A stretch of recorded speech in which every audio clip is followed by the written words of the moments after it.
Good morning, everyone. Swati here from the IMTEX ground, and now we are at Mag India stall, and we have Dr. Weber with us and Mr. Shashank with us. So we'll ask Dr. Weber about the new technologies that you're showcasing at IMTEX. Yeah, basically we have a flower bouquet of new technologies with us. In particular, we have concentrated on automotive applications.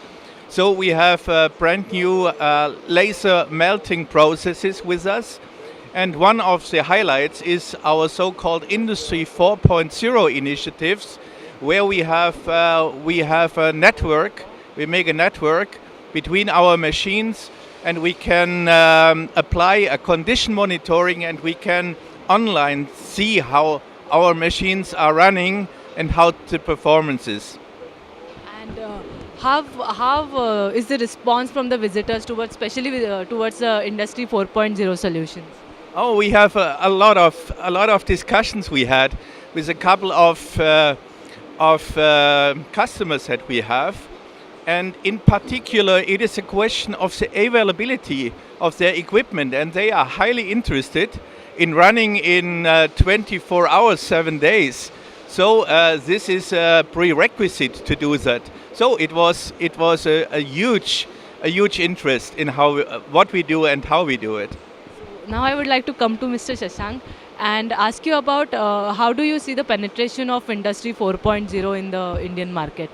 I think the penetration of Industry 4.0 is going to take a very aggressive mode now. Most of our end customers are mainly the automotive OEMs and the Tier 1 companies, and most of these people have already started Industry 4.0 in a small way.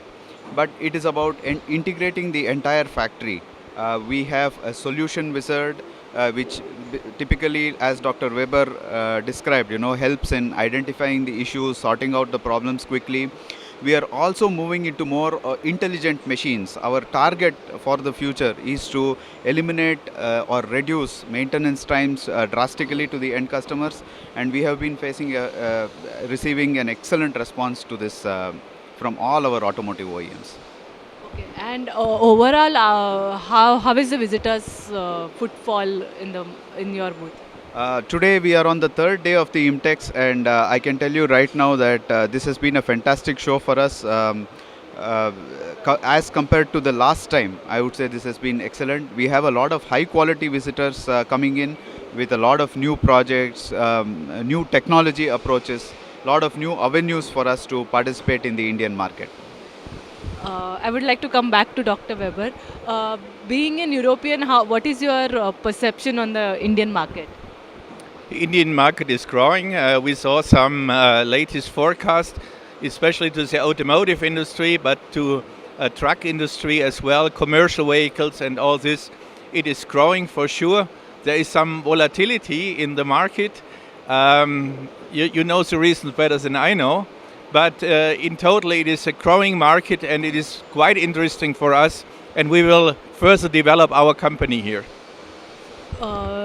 Shashank, do you see any impact of demonetization in the market? Not in particular to our end customers, because we are normally working with the automotive OEMs and the Tier 1s and the government establishments, where primarily we are based on working with financial banking limits, letter of credits, and international business. So this has not affected our business much. Has the sentiment gone down a bit or so? Probably in the Tier 3 and Tier 4, but everybody is still upbeat about investments. As you know that lot of OEMs out of Europe and US are outsourcing a lot of components out of India. And this is really encouraging the tier market to make a lot of investments in the Indian market.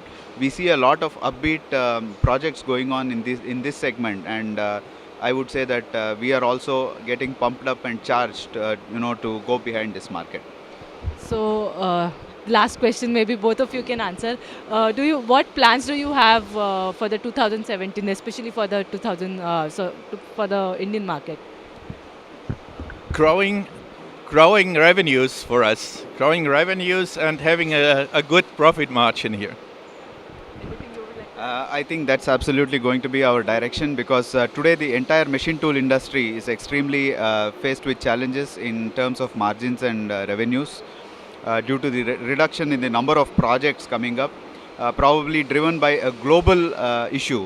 One, basically because of the e-mobility coming in, most of the companies are reducing planning of their engine production.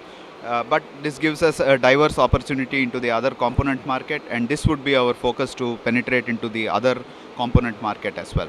Yeah. Thank you.